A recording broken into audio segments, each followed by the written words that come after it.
second part of Yojana for the month of January.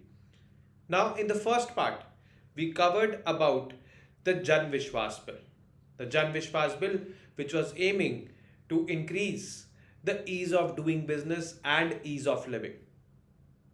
The entire month's magazine is focused upon these two themes, that is ease of doing and ease of living. Ease of doing business and ease of living. Now, in the second place, we will see two topics. The first is the government e-marketplace GEM portal. Now, this government e-marketplace portal is basically done to facilitate the public procurement done by the government.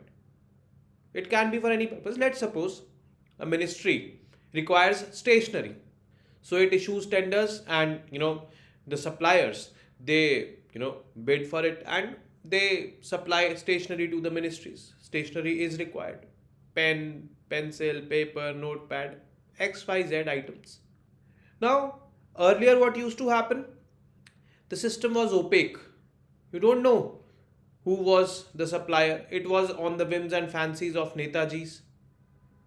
And the prices charged by the suppliers were also exorbitant. Like a 10 rupee pen used to be delivered for 20 rupees or 30 rupees. There was no check.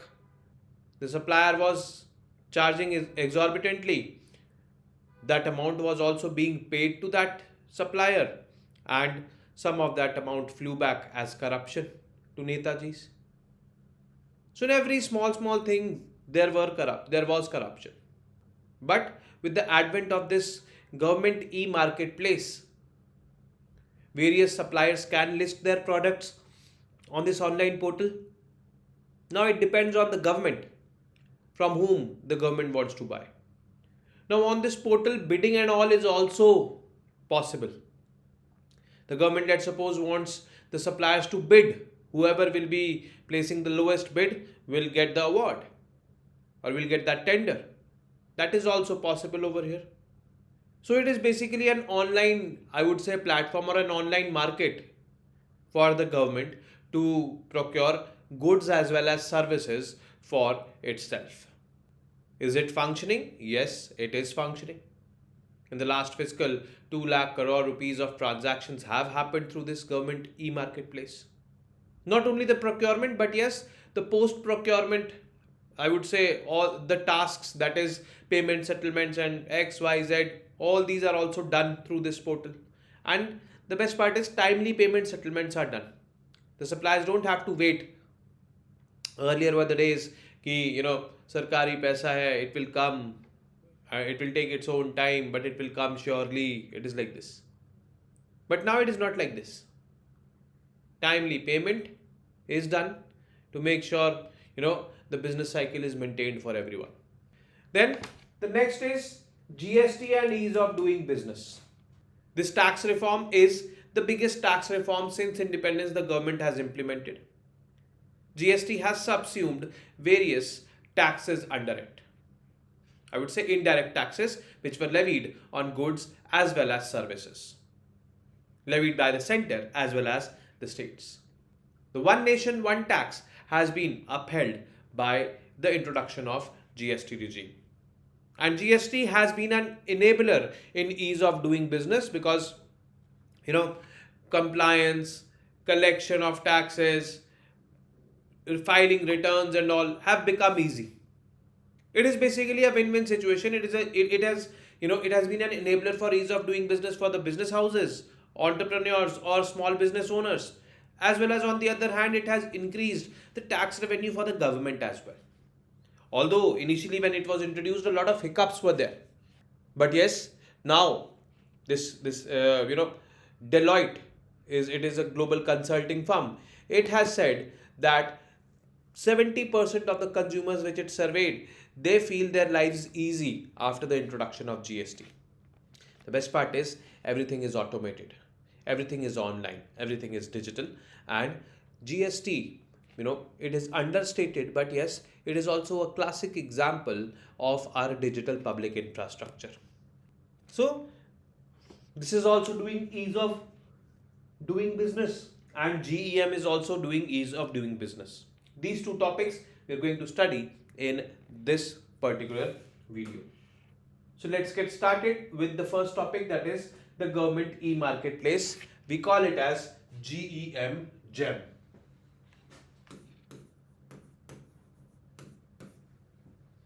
Now, government procurement in India basically is very immense.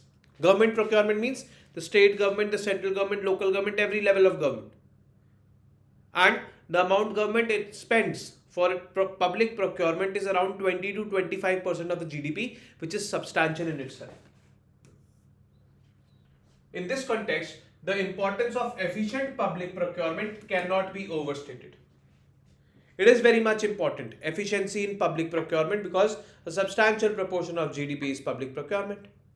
Now, with the vision of inclusive development, corruption-free governance, and ease of doing business, all these, GEM was conceptualized in 2016 as a special purpose vehicle under Section 8 of Companies Act under Department of Commerce.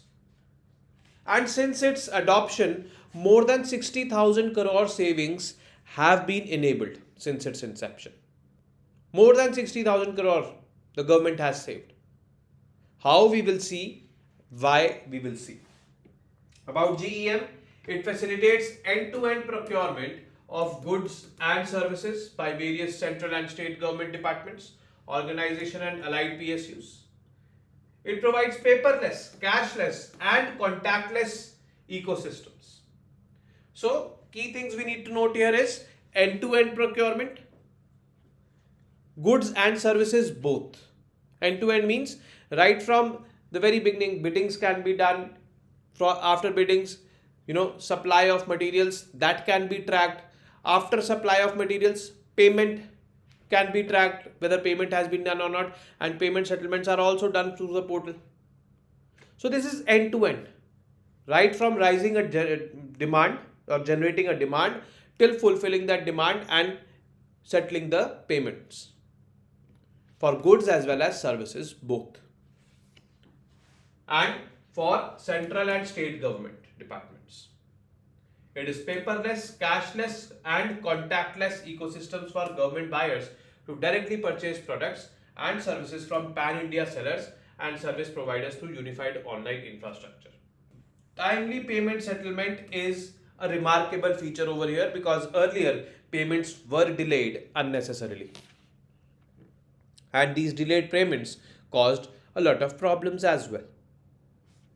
So this basically happened.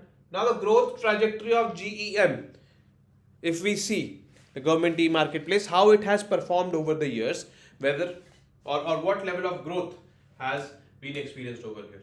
Gross merchandise value recorded in the first year, 420 crore rupees. Gross merchandise value recorded in financial year 2021, 38,000 crore. That was the COVID years. Gross merchandise value recorded in financial year 21-22, 1 lakh crore. Financial year 22-23, 2 lakh crore, that is last fiscal. And the current fiscal, it is estimated or expected that 3 lakh crore it will touch. This is in itself a remarkable feat. You can see the exponential increase, I would call it. I would not call it a gradual increase, but yes, an exponential increase. So it was introduced way back in 2016. Since then it has grown, I would say, rapidly. And if anyone of us is a seller of any goods or services, we can also list ourselves, or we can also list our products on this particular portal. It will depend on the government whether it wants to procure it or not. Or government, if it initiates, I would say, auctions and all on the portal, yes, we can participate in those auctions as well, if those auctions are related to our basic products or services. Now GEM as a facilitator, see, GEM promoting ease of doing business, how it is doing? GEM as a facilitator. Facilitator means between the persons who want to buy and the persons who want to sell. It is acting like that facilitating mechanism.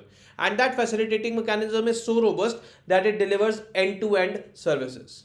Right from generating demand to settling the payments. Everything. Transformation through cost reduction and efficiency. this happens, efficiency increases in procurement, in buying, transparency increases, cost also is reduced because the place is more competitive, the place is transparent. So let's suppose a particular product, let's suppose a tube light, it is listed over there by multiple buyers. One buyer is listing this tube light for 50 rupees, the same tube light is being listed by another buyer for 48 rupees, let's suppose. The third buyer lists is for 47.5 rupees. But if I go for buying, I'm the government and I go for buying the tube light, the same tube light of 50 rupees, then I will have to be answerable that why. If it was available, the same tube light was available for 47.5 rupees, why did you go to buy 50 rupees tube light? I will have to be answerable because there will be people who will be monitoring me. I am spending the taxpayers' money, don't forget, being the government and indulging into procurement. So, cost reduction will also happen for the government. Inclusive empowerment of all sellers. All sellers are there, they are all equal over there. Whoever is offering the best price, the most competitive price, that seller will be chosen.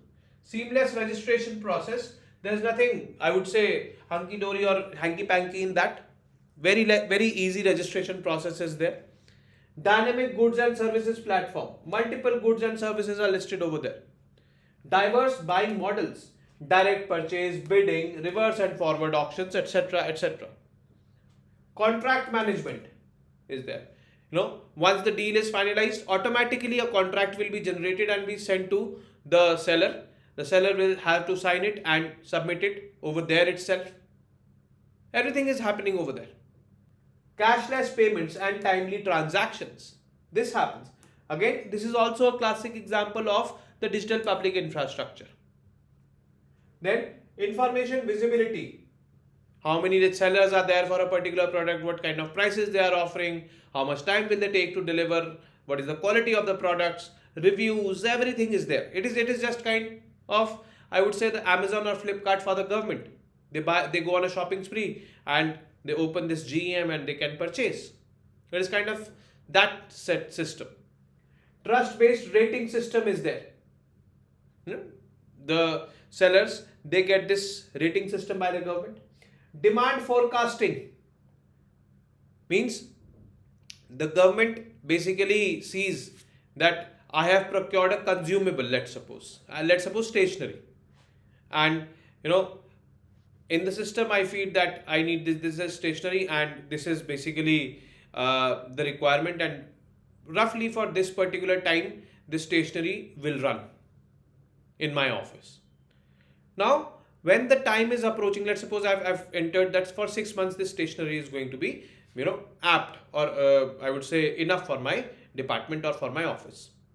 So from 4 months onwards or 5 months onwards, it will start forecasting that whether you need it or not. If I say that yes, I need it, these items in this is quantity, then it will automatically calculate, acha, this is basically the consumption pattern or the consumption trend in the office.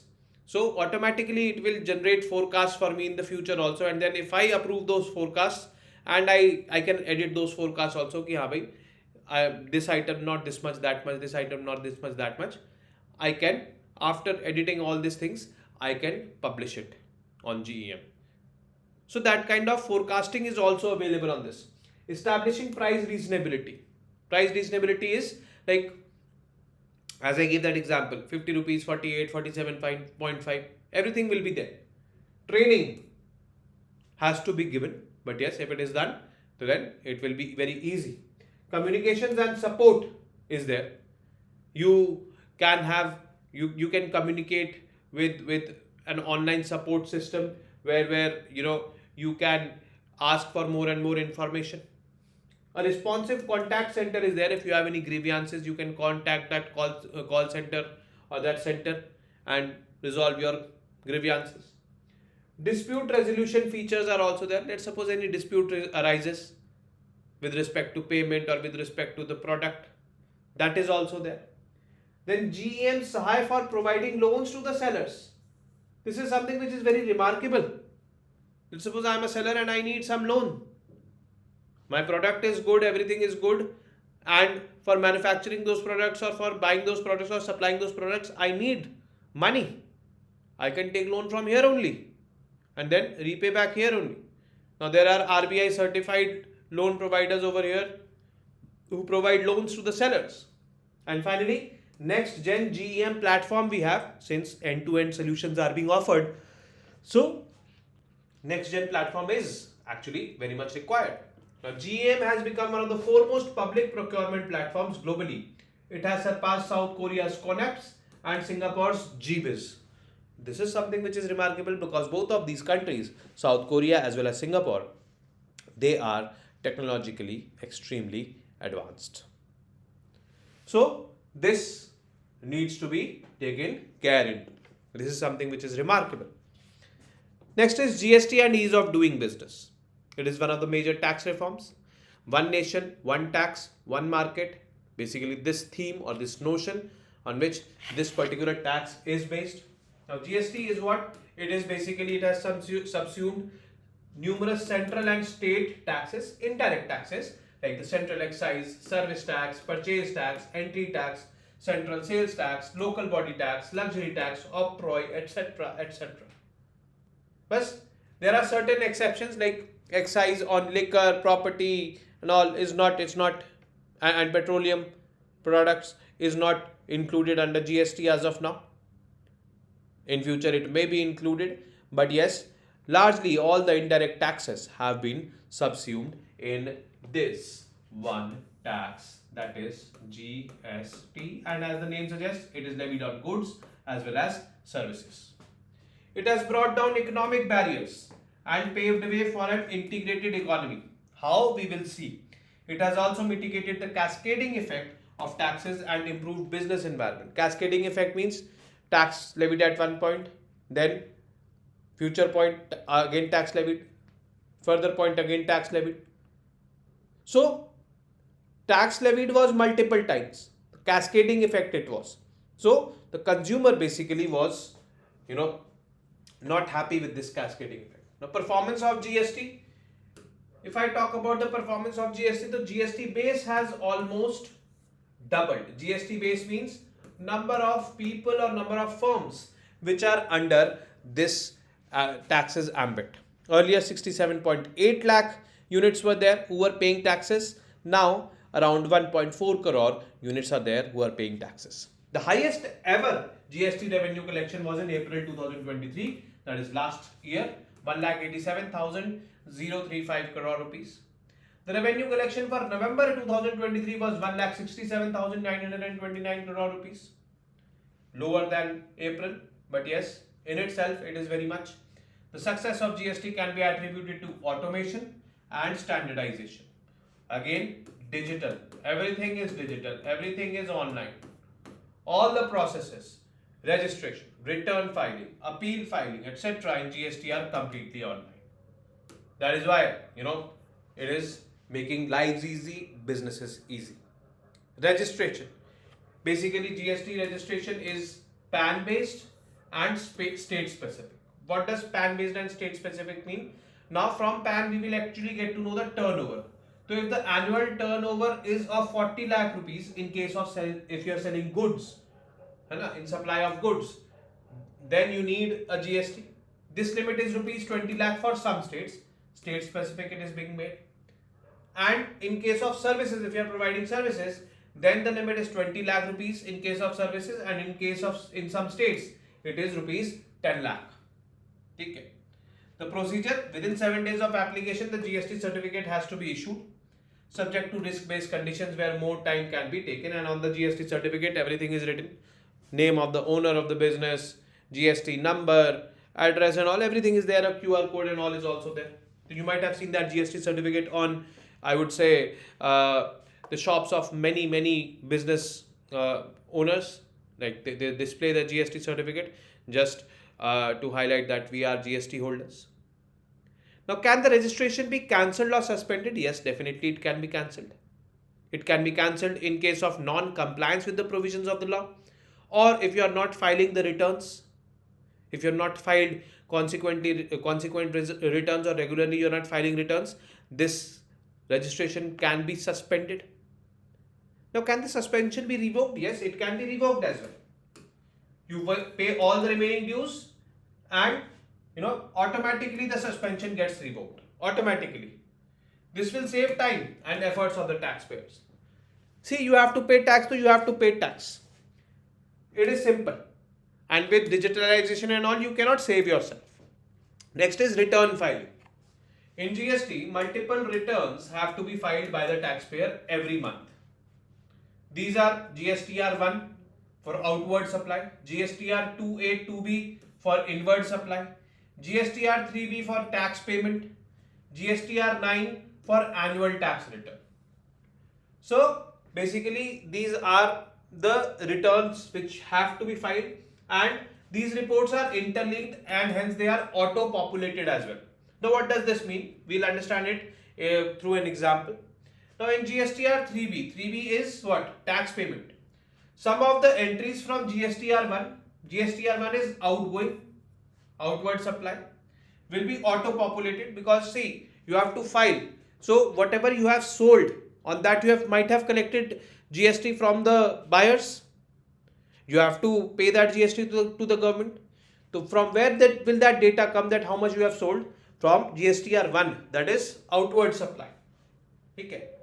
Similarly, in the GSTR 2A, 2A is basically for inward supply. I am, let's suppose, a shopkeeper. I am getting in bulk the products and then I am selling it to the people. So when I am getting in bulk the products, that is inward supply to me. For that inward supply, I will be paying GST to my supplier, to the wholesaler who is selling me. Similarly, the GSTR 2A is auto-populated from the GSTR 1 filed by the respective supplier. Now for that supplier who is selling me those goods in bulk, that wholesaler who is selling me those goods in bulk, that is basically the outward supply for that supplier or for that wholesaler. So that wholesaler will be making those entries in GSTR 1 of his firm, and I will be making the entries in GSTR 2A, that is inward supply. But I don't need to make it. That will be auto-populated. That will be imported from that person's, I would say, GSTR 1, because that is outward supply for him, because whatever is outward supply for that person is inward supply for me. So here, ease is there. That is why we are saying that, interlinked they are. E-way bill. Now, the transporters, basically, they have to, generate this e-way bill. It is basically a digitally originated document which entails the name of the consignor who is sending, consignee who is going to receive, and the transporter who is transporting these goods from one place to the other place.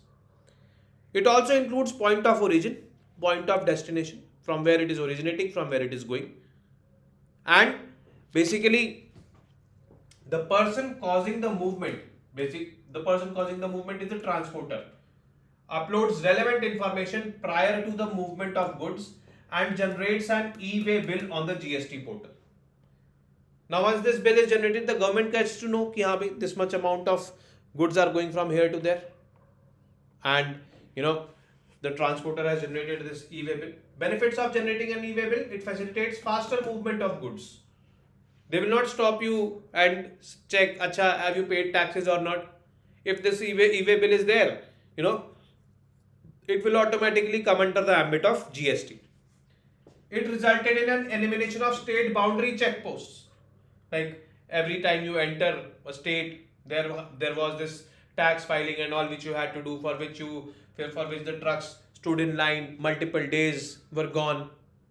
Now you don't see all this. This is why? Because faster movement of goods is happening. It has unified all India supply chain mechanism. That is why, one nation, one tax, and it has unified the infrastructure, basically the market, I would say. E-invoicing. Now, e-invoicing is compulsory for those businesses which have an aggregate annual turnover of more than 5 crore rupees in the preceding year. GST invoices are reported to the invoice registration portal IRP. On reporting, IRP generates an invoice reference number. Benefits: auto reporting of invoices in the GSTR 1. Means I am selling something outward. GSTR 1 was with respect to outward sale, and I have to generate an e-invoice, because if I am selling something I have to give the invoice. My business's turnover is above 5 crore rupees. So I will generate an invoice, I will generate a bill, and I will give to the customer. So if in this case, means my turnover is more than 5 crore rupees, in this case I will be generating an e-invoice. E-invoice, whatever it will be generated for, automatically the entries will be picked from the e-invoice portal in the GSTR1 list. I don't need to mention them separately. Auto generation of e-way bill will happen if required. E-invoice facilitates interoperability and standardization, leading to reduced conflicts, improving payment cycles, reducing processing costs, and improving overall business efficiency. It reduces the cost of paper, thus reducing carbon footprint as well. So GST is also helping us in conserve the environment. UPSC can be crazy and ask such kind of questions or give such kind of statements also, and you might be thinking, GST, environment, no connection. But yes, there is a connection. There is a connection because now the trucks don't have to stand on the border checkposts. They're standing there on, pollution happens more. There also, it is saving the planet. And by e-invoicing also, they're saving the planet. The next is refund.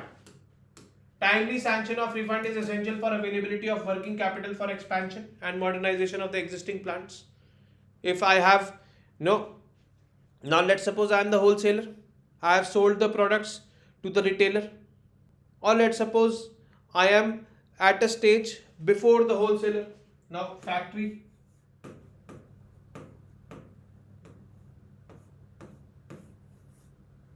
Regional supplier.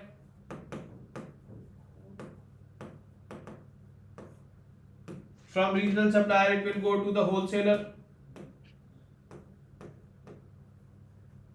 From here it will go to the retailer.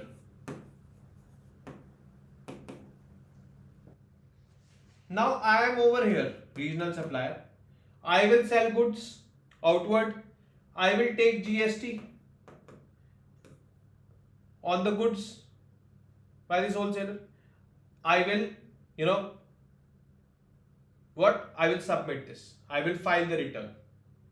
This wholesaler will sell it, the same product, to the retailer. This wholesaler will take GST from this retailer. When this wholesaler files it, I will get the refund of my GST. Because in indirect taxes, the end consumer has to be the bearer. So this wholesaler will be passing on the burden of this GST to the, to the person whom they are selling.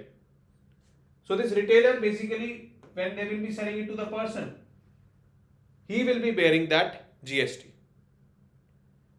Retailer will be paying GST to the wholesaler. Wholesaler had already paid GST to the regional supplier. To me, I am here. So what will I get? I will get the refund from the government, because on the same product, GST cannot be paid twice. The cascading effect has to nullify. Remember, if I would be paying GST over here, wholesaler would also be paying GST over here, government would be getting double GST on the same product. That was cascading effect. That has been nullified. How it has been nullified now? Refund comes to the regional supplier. Once I have filed a return of whatever GST I took from the wholesaler, whatever GST he has taken from the retailer, files the return, I will get refund. And it will be very important for my functioning. The process of refund in GST has been standardized, simplified, time-bound and technology-driven, with minimal human interaction between the taxpayers and the tax authorities. I don't need to go running pillar to post, refund has not come and all such like things. No. Automatically it will come. It is automated. Exporters are facilitated by a grant of provisional refund of 90% of their claims within 7 days of their application, because they are exporting goods. From their what kind payment comes and all, GST returning and all will be difficult. So government has facilitated 90% refund. We will give you 90% of the amount, and rest 10% we will settle when the amount comes. Next is measures taken to ease compliance in GST. Filing of nil returns via SMS can be done. Very easy it is. Introduction of quarterly returns and monthly payment. You file the returns quarterly, but you pay the GST monthly. This is simple as that. This scheme for taxpayers with an annual aggregate turnover less than rupees 5 crore. Only available for those persons whose annual aggregate turnover is less than 5 crore. The number of returns to be filed reduces from 24 to 8. It is like this. In a year, 24 returns are filed. In every month, 2 returns are filed. Now, what will happen?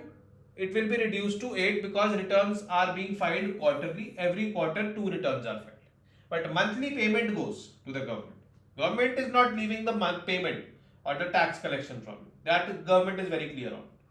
An optional composition scheme is also available for small businessmen supplying goods or services under a specified aggregate annual turnover with a reduced rate of tax. Interest related measures. Interest is required to be paid on the wrongly availed input tax credit only when the same has been availed as well as utilized by you. So you will have to return that wrong input credit given to you with taxes, with interest, sorry. It has been reduced from 24% to 18%. Multiple grievance redressal forums are available for taxpayers in every state and UT. So, ease of compliance is there. The government has made sure that you are complying with it very easily. No problem should be there for you to file the taxes. Taxes the government wants, and the government should take taxes. Now, in India, we used to take pride in the fact that I am evading taxes. Whereas in foreign countries or in other countries, people used to fear when they were evading taxes. That kind of fear should be there among us, because if we pay the taxes, if we become responsible citizens, if we are eligible to pay the taxes, and if we pay the taxes on time, then we will be contributing into national development. That we need to understand. So with this, we end this session, the second session of this month's Yojana, and I will be now available with the third video anytime soon, and we will be discussing the India-Africa relations over there, South-South cooperation. Till then, you guys very well know what to do. Not repeating it.